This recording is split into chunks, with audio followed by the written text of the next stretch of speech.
امام احمد بن حنبل رحمت اللہ علیہ کے پاس ایک شخص پڑھنے آیا کرتا تھا تو امام صاحب بڑی محبت کرتے تھے، بڑا پیار کرتے تھے، شفقت کے ساتھ۔ یہ زیادہ محبتیں اور شفقتیں کئی دفعہ ان کا بڑا امتحان دینا پڑتا ہے۔ آپ 4 دفعہ ہنس کے بولتے ہیں تو سامنے والا کہتا ہے کہ اب جیسے میں کہوں نا آپ کو ویسے ہی کرنا پڑے گا، چونکہ آپ پورے 4 دفعہ ہنس کے بولے۔ تو اگر آپ سختی دکھاتے تو پھر وہ کہتے ہیں کہ ان کی اخلاقی رویہ ٹھیک نہیں ہے۔ تو یہ مشکل ہوتے ہیں نا مرحلے، دنیا میں سے بچ کے نکلنا تھوڑا سا مشکل کام ہے۔ حضرت امام احمد بن حنبل کے پاس ایک شخص تعلیم حاصل کرنے آتا تھا تو آپ بڑی محبت فرماتے تھے، پیار کرتے تھے، شفقت کرتے تھے۔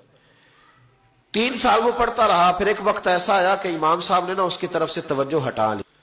اس نے نا گھیمتے شروع کر دی دائیں بائیں، کہنے لگا جی لگتا ہے اب کچھ زیادہ لوگ آ گئے، اب ذرا پیار ہو گیا، اب ذرا یہ ہو گیا، دائیں بائیں ہلکی پھلکی باتیں۔ جس طرح انسان کے کمزور رویے ہوتے ہیں وہ کرنا شروع کر دیتا ہے، ہماری کمزوریاں ہوتی، دائیں بائیں اس نے باتیں شروع کر دی۔ اس کو امام غزالی نے لکھا ہے۔ تو امام احمد بن حنبل رحمۃ اللہ تعالی علیہ کو پتہ چلا تو آپ نے اس کو بلایا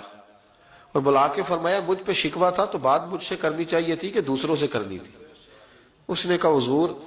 میں بڑی تکلیف میں ہوں، 3 سال آتا رہا ہوں اور آپ بڑی محبت کرتے رہے، تو اب آپ نے رخ ہی پھیر لیا ہے، بات کیا ہے؟ تو آپ فرمانے لگے کتنا عرصہ پڑھا تو نے میرے پاس؟ کہا 3 سال۔ فرمایا میں نے تجھے قرآن بھی سکھایا، حدیث بھی سکھائی، اخلاق بھی بتاتا رہا، اور کل تو نے اپنی دیوار پہ لیپا پوتی کی ہے، مٹی کی لیپا پوتی ہوتی ہے نا کچی دیواروں پہ، وہ کل تو نے اپنی دیوار پر لیپا پوتی کی ہے، اور گلی کے اندر اتنے اتنے بڑے گڑھے بنا کر تو نے مٹی اٹھائی ہے وہاں سے، یہ کچھ عرصہ پہلے، اور پھر مجھے کسی نے آ کے بتلایا، پھر میں دیکھ کے آیا ہوں قدِ آدم کے برابر تو نے زمین میں گلی میں گڑھے کھود کے سڑک پہ، اور تو نے اپنی دیواروں پہ مٹی لگائی ہے، تو یہ خیال نہیں آیا؟ تو کہنے لگا حضور مہربانی کرے آپ مجھ سے راضی ہو جائیں اور مجھے پڑھانا شروع کریں۔ فرمانے لگے اگر 3 سال پڑھ کے تجھے اتنا بھی پتہ نہیں چلا کہ مسلمانوں کے لیے گلیوں میں گڑھے نہیں کھود رہے تو آگے پڑھ کے تجھے کیا پتہ چلے؟ 3 سال تعلیم حاصل کر کے بھی اگر تجھے سمجھ نہیں آئی کہ گلیوں میں مسلمانوں کے لیے کھڈے اور گڑھے نہیں بنانے، تو میاں آگے میں تجھے اس لیے میں نے ذرا توجہ پھیر لی ہے کہ میری تعلیم کا تیرے پر کوئی اثر ہے تو میں کسی اور پہ نہ محنت کر لوں۔ اب کسی اور، چونکہ میرا تو مشن یہ ہے رسول اللہ کا دین پھیلانا، تو اگر تیری سمجھ میں بات نہیں آ رہی تو پھر میں آگے بھی نہ بڑھوں، پھر کسی اور کی طرف بھی نہ جاؤں، اس لیے میں نے اعراض برتا ہے، میں نے اپنی سمت کا تعین،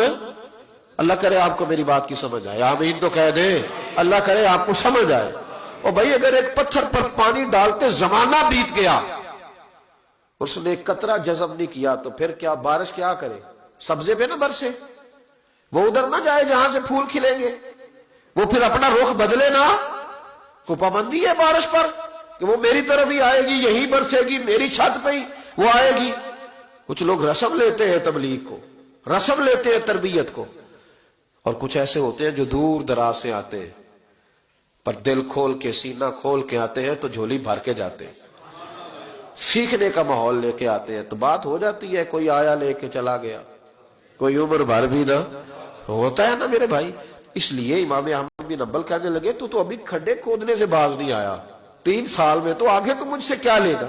تو بھائی رستوں میں، چوکوں میں، چوراہوں میں ہم جو ظلم کرتے ہیں، جو زیادتی کرتے ہیں، جن چیزوں کو بغیر کسی سبب کے ہم رستے بلاک کر دیتے، ان چیزوں پر ہمیں توجہ دینی پڑے گی۔ اور پھر اس کے ساتھ ساتھ اگر کوئی چیز کسی کی موجود ہے، کسی جگہ پڑی ہوئی ہے، کسی نے رکھی ہوئی ہے، تو وہ اٹھانے کی بھی ہمیں اجازت